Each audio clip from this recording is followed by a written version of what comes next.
awareness, education, training, and best practices, BH10 staff have developed various training, various webinars in place of our regular in-class training sessions.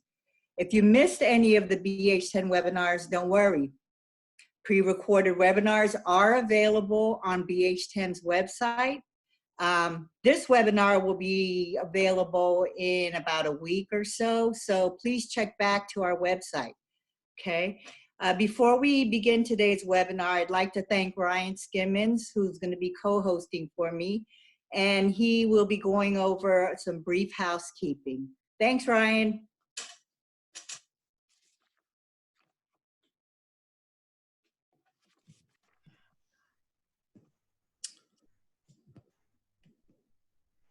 Hi, everyone. All right, so first thing I want to say, Yvette, if you want to scroll forward to the screen. Yeah, so we're recording this, everybody knows. I'm currently working on trying to get this up streaming on our Facebook page. Having a little bit of an issue with that, but I think we're almost there. In the meantime, I just want to let everybody know, obviously we're recording this. We're going to make this available on our bh10.com. It should be up. Usually it takes us about 2 weeks to get them up, but they will be available on demand for you to look at and to share as you need to. In addition, go live. Am I doing it? Let's see. I think we're about to go live on Facebook. I apologize. We're working through this together. Yeah, we're good. Okay, so now we're live on Facebook. So in the meantime, I just want to let everybody know too, you are muted, your cameras are turned off. That is on purpose. You're not doing anything wrong. We just ask that we keep the video and the audio off just to reduce distractions while we're doing the presentation. If you have a question or if you have anything you'd like to contribute, any comments at some point, if Yvette asks for any feedback, you can type that into the chat box. We'll be monitoring that. If you're having audio issues or if you're having video issues seeing or hearing anything, I would suggest first turn it off, turn off your Zoom, log back in, try it that way. If that doesn't work, you can always try switching your audio to phone. You can always dial in and hear that way. Under the audio tab, there should be, or under the audio tab at the bottom of your screen, there should be options for how to do that. At the end of the session, within the next few days, Yvette will send you an email following up with an evaluation form for SurveyMonkey. And for SurveyMonkey, and the PowerPoint will also be with that and some resources. For the evaluation form, we ask that you all fill that out if you would like. We would like everybody to fill it out anyway, but the only way you're going to get a certificate for this is if you complete the SurveyMonkey and submit it. We are not able to offer CEUs at this time. We're working on that for future webinars, but for right now, we can't do CEUs. We're sorry about that, but you can get proof that you were here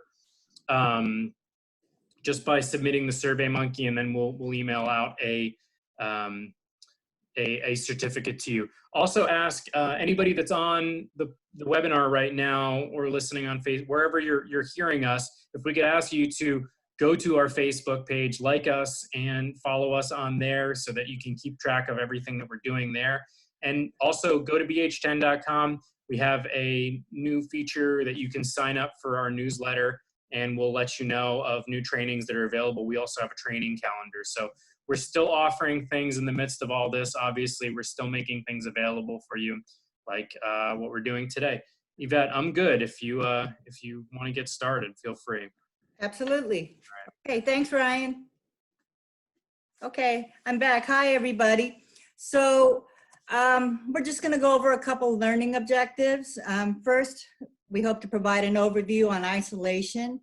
Then we're going to discuss the negative impact of social isolation and what it has, how it affects individuals in recovery, and then provide some tips and resources to maintain recovery.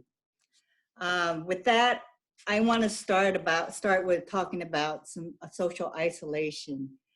Um, Give me a second here. Okay.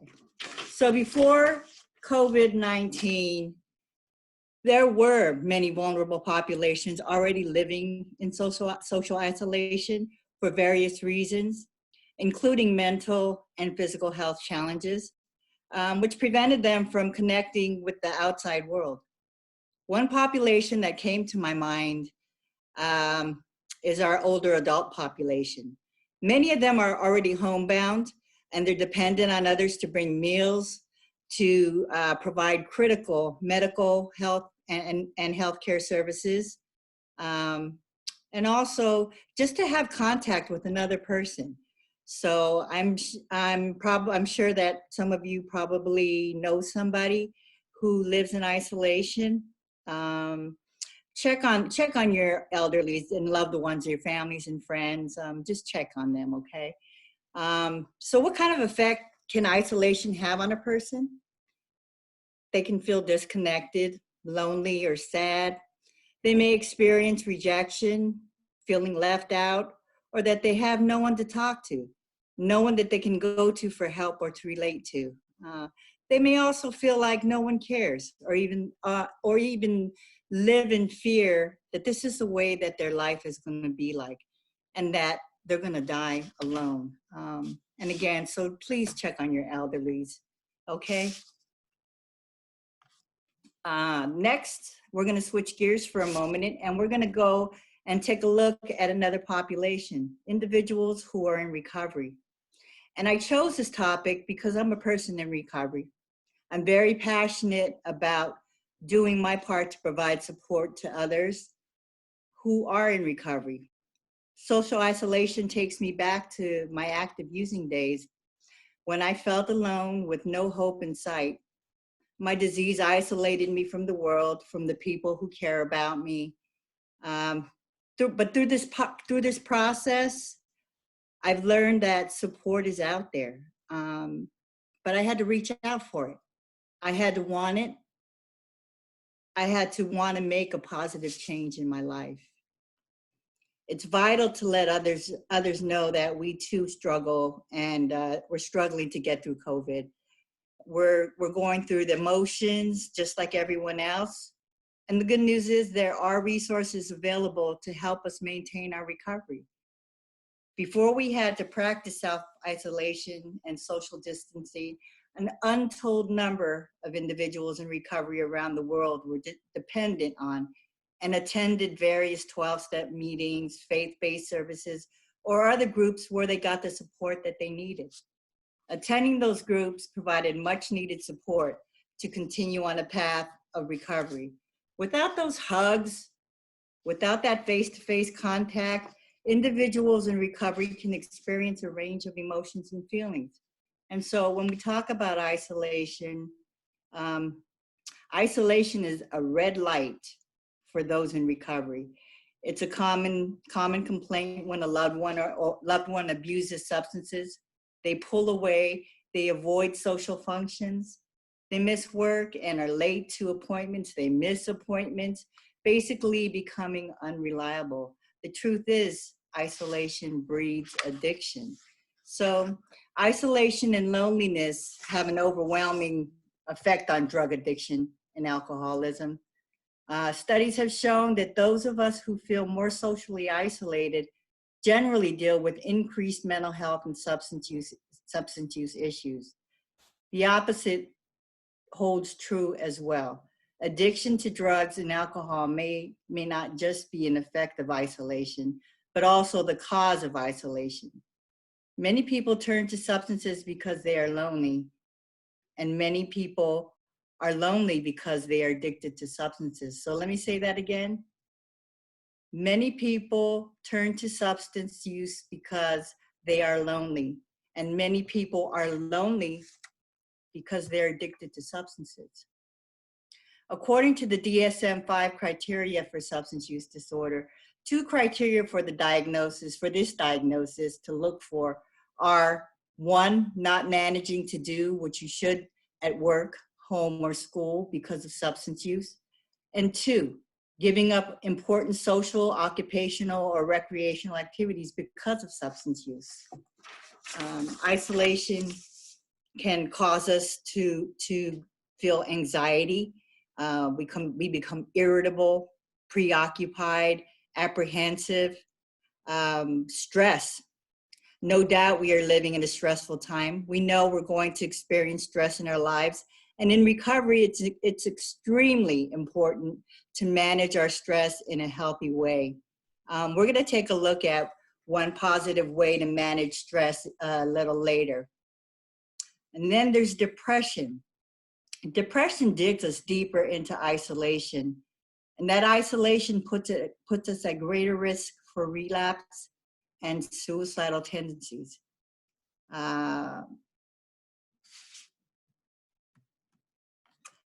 And we're going to look at a short video it's going to talk, this is about some folks who are in recovery and what they're doing to manage their recovery during this time.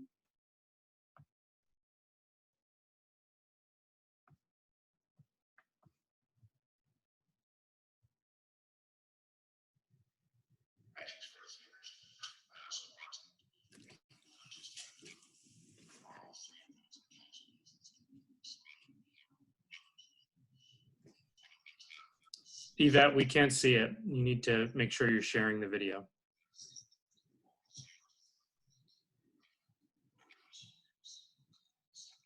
Can you see it now? No, we can't, Yvette. Okay. Okay. Give me a second, guys.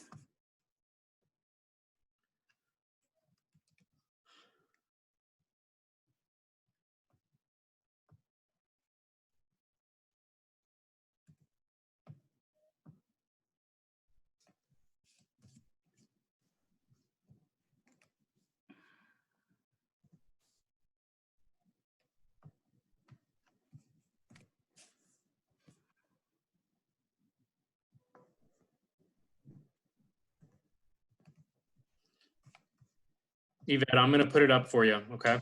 I got it. Oh, you got it? Okay.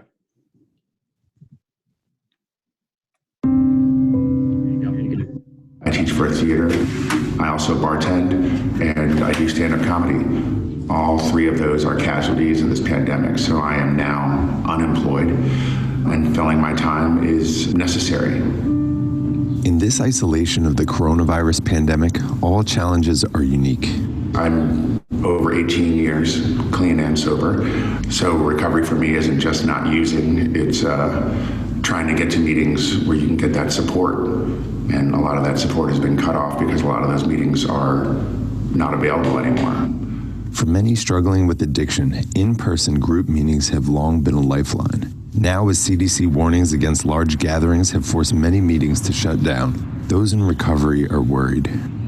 The isolation, the unemployment, all these things, it's just more logs on that fire. It's just one more reason to be like, yeah, I guess it wasn't meant to be. I work in a couple of fields where I'm around vice a lot, and that is not a dicey situation for me.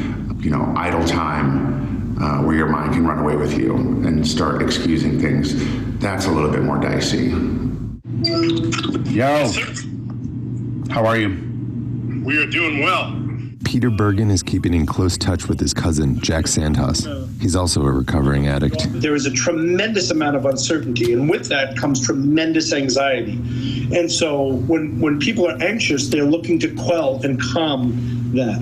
People don't like feeling uncomfortable in their skin. They look for a relief, a release, a way to escape. No one's looking for me. I don't have to show up at work. I have way too much idle time. I can't go to meetings. But Sandhaus says there are other ways to stay connected and find strength. If you're an alcoholic who's isolating, you need to pick up the phone. You need to become proactive. We got to be creative. Thank God we still have internet access. Thank God we still have cell phones. You know, we're not out of power. We're not out of hope. All right, man. Yeah, just thinking of like who would I want to spend the end of the world with? Like, you know? Rebecca Rush, Dustin David, and Mary Tobin have decided to self-quarantine together so they can keep meeting and help each other stay sober.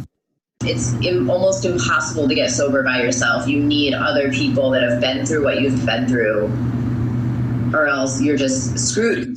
They've also been reaching out to others in recovery, online and through social media. Being able to connect via like Zoom, where they usually have like online conferences, and to shift that into like a recovery format has helped a lot, you know, to be able to see people in different places and feel, you know, more connected. If you want to be sober bad enough and you seek that connection, like you'll find it, like it's there.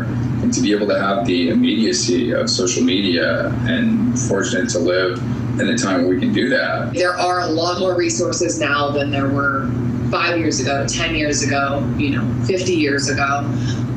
So it's actually the best time to be doing it, even if you can't get out there and meet up with other people in person. We're in a season of Lent, which is a time to be reflective, a time to kind of pare things down, to make things simple as we anticipate and as we wait, but rarely do we have an opportunity to do it quite like this. At the Lutheran Church of the Reformation in Washington, D.C., worship services, choir practice, and preschool have all been canceled, but the church has decided to keep its doors open to their recovery groups downstairs. We offer them cleaning supplies, hand sanitizer. We also encourage them to take their own precautions and procedures to stop the spread. If that meant not holding hands during serenity prayer, that meant sitting 6 feet apart or 10 feet apart. But we wanted to be able to offer the space to them. It is very heartbreaking that we aren't able to meet physically as a community, but it would be, I feel, hope-breaking to mandate that a recovery group couldn't meet as a group together, should they choose that for themselves. It does mean something to gather and to have hope and to have this devotion of loving neighbor and being a part of something bigger than yourself. It's hard. It's not the same. There is something nice about sitting in a room and looking around and seeing all those people, It is like kind of like a family, We've all been there on some level or another, and we can just look around the room and, we're here. We're getting better. It's a process that has always been hard, Bergen says. The isolation of this new pandemic is another challenge. One day at a time, especially now, it's changing every day. Long term, that's harder to conceive. Let's get through the day, and then, tomorrow we'll try again.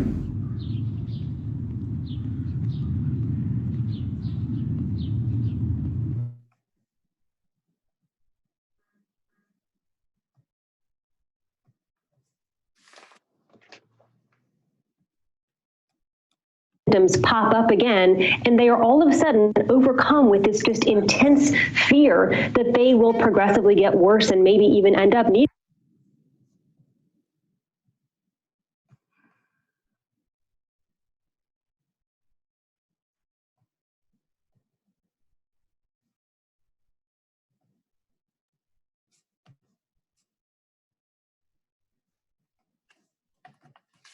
Okay, sorry about that, guys. So I hope you enjoyed that video. Feel free to chat and send your thoughts and comments along the way. So how do we beat isolation? How do we beat it? Before we got clean, we used drugs to subdue all our feelings of stress. Today we have a new awareness. We could choose a different response to stress. Looking at our current circumstance, we could look at our life situation for what it is right now. And right now, we're currently in self-isolation. So what is our perception of the situation? Man, I hate this. I miss my family. I miss my friends. I'm not able to work. I'm not able to do the things that I normally do. I'm not able to go to the beach. Emotional arousal, that's like anxiety, nervousness, fear. For me, I'm going to use myself as an example. I had to cut down on watching the news because it just stressed me out. And then there's the physiological arousal, and that's like the physical, how it affects you physically. Heart pounding, tense muscles, headaches. And again, like I said, I had to really cut down on watching the news because I started getting headaches. I don't get headaches, never. I never get headaches. And I couldn't figure out what it was that was making me feel this way. And it was the stress of watching the news every minute, listening to how many cases are how many positive people have been tested positive, how many people have died. I really had to stop looking at the news. So, our outcome, like, how do we deal with everything? We can have a positive outcome, and that's the ability to successfully handle the situation. So, or we can have a negative outcome and go back to using drugs. Although the doors of our support groups remain closed and we're currently isolated from the rest of the world, keep these things in mind, okay? As recovering people, we've overcome obstacles. We've survived trauma and tragedy. We faced the unknown. We faced our fears. We've been able to build and rebuild relationships with family, friends, and our communities. We've achieved goals beyond our wildest dreams. And we've been able to establish our lives, becoming productive members of society because we are resilient. And again, I'm just going to use myself as an example. For me, overcoming obstacles, one obstacle at a time, was the only way that I knew. I had supports everywhere, during my whole early recovery. I still have supports. And I've achieved some things, some goals that are beyond my wildest dreams. I'm sitting here doing a webinar on recovery. I never thought that I would be in a position to be able to do this, but I'm resilient. And DBH defines resilience as being a protective process that enables individuals to reach good outcomes even though they have endured significant adversities. Resilience is a common phenomenon arising from ordinary human adaptation and strength. It's a dynamic process that can change across time, developmental stage, and life domain. All children, youth, adults, families, and communities have the capacity to demonstrate resilience. There are many factors that enhance a child's resilience pathway, including positive relationships, caregivers, peers, or a caring adult. Internal strengths such as problem-solving skills, determination, and hope. And environmental factors like effective schools and communities. With these types of strengths and support, and at times services, we can bolster our capacity for resilience, manage challenges, and successfully reach developmental or life stage milestones as healthy and productive members of society. So how do we get through COVID-19 while trying to maintain our recovery? Some of you may be familiar with cognitive behavioral therapy, or CBT.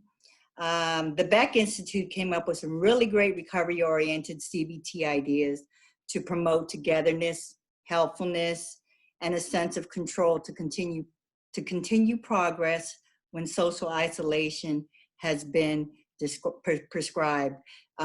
You can get more information from the Beck if you visit beckinstitute.org, and I provided that resource, and you'll get that later on. So let's take a look at some of the things that we can do during social isolation. And feel free to chat and type in some suggestions that you may have yourself.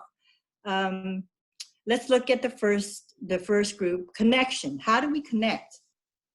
trivia games, creating and sharing art, taking walks, exercising, listening to music, watching a movie, have a talent show, share jokes, virtual tours of national parks, museums, and zoos, watching online concerts or spiritual services, reading a book, writing poetry, or having a short story club. And how do we contribute? What kind of contributions can we make? We can share humor or positive news with a group. We can decorate a space in art or with positive lyrics and quotes. We can plant a windowsill garden. Unfortunately, that's not going to work for me because I have a purple thumb. But we write letters to others. We can write letters to our family, individuals who may be missing connection. And during this time, I've taken more time to check in with my family. They're all on the West Coast. I talk to my mom once a week now, and we exchange texts on a daily basis. My cousins, my siblings, just checking in to make sure that everybody's okay. You can get involved in an organization that helps others, okay? And you can teach skills or hobbies to others and share or teach spiritual or religious information. Let's see here, let me move this up a little bit. Okay, and then take control. Plan or organize a club or activity or project. Participate in meaningful roles and activities. Maybe help set up or clean up or co-lead a group. And then brainstorm new daily schedule if regular schedule is disrupted. And then organize, clean up a space. I've been trying to do that since I've been home, and I haven't been very successful, but that's one of my goals. And then we can share information, news, or inspiration during a community meeting. And the video that we just watched talked about keeping in contact with online and virtual meetings. Online meetings have been around for quite some time, but their popularity, of course, it grew when people had to self-isolate. So these are just some of the organizations that are offering virtual meetings. And again, I'm going to provide this list for you later on. I'll email it to everybody. So, and if you need assistance with creating your own virtual meeting, you can visit samhsa.gov, and they'll walk you through the steps on how to create your own meeting. Okay. And I just need to say that during an infectious disease outbreak, when social distancing, I'm having trouble with that word, distancing and self-isolation are needed to limit and control the spread of the disease. Continued social connectedness to maintain recovery is critical.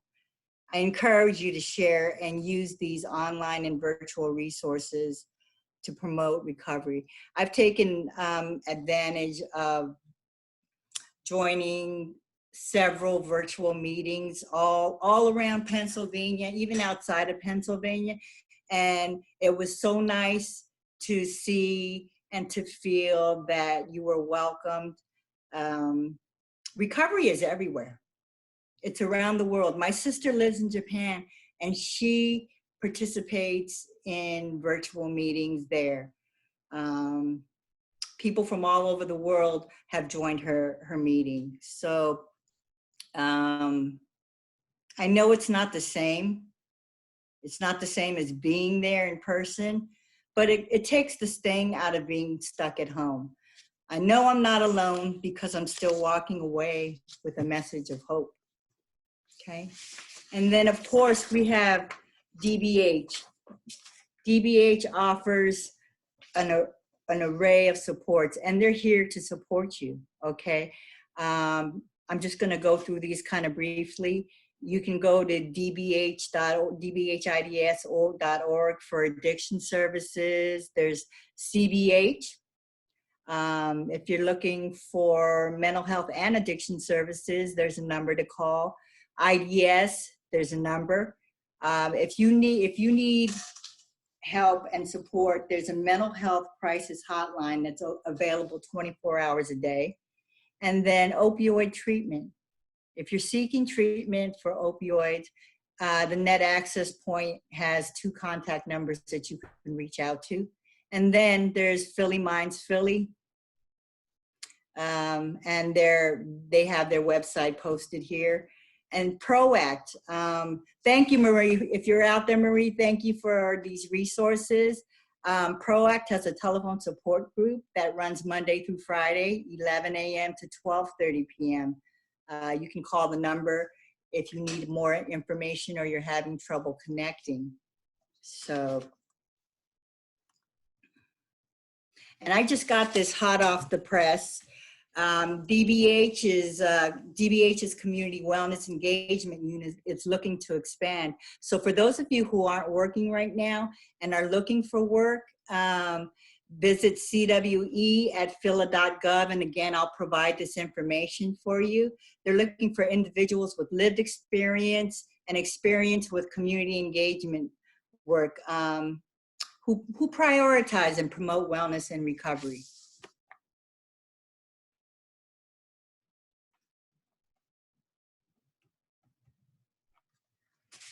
So just some basics. Do your part to save lives. Remember to wash your hands and wear gloves and wear a mask, use hand sanitizer, practice social distancing. It was kind of strange going into the supermarket and they have these arrows pasted on the floor where everybody is actually 6 feet apart. So when you're waiting in line to go to the register, you have the space between you, and it's become the norm everywhere I go. Every store that I've been to now has that in place. So remember, practice social distancing. And then you can stay informed about COVID-19, flatten the curve, City of Philadelphia Department of Health, Public Health, Philadelphia Department of Health, Centers for Disease Control, and then there are also COVID text alerts. So, and also connect with BH10. We have webinars scheduled, upcoming webinars scheduled, and our next, uh-oh.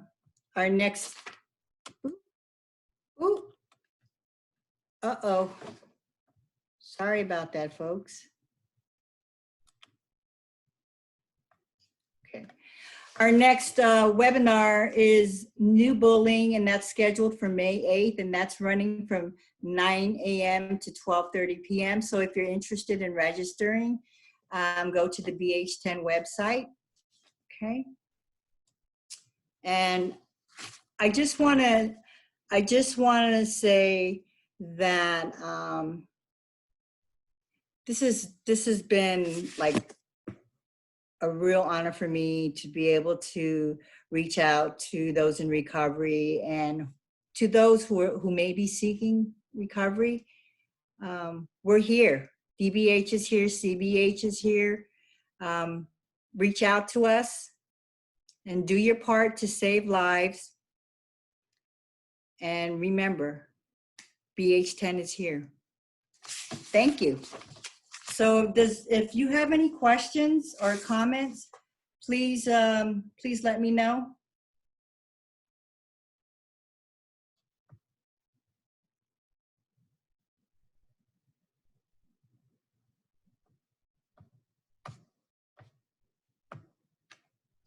Let's see here. Okay. Hi, CST. How you guys doing? All right. I see some of my coworkers here, and I just want to thank you all for coming out.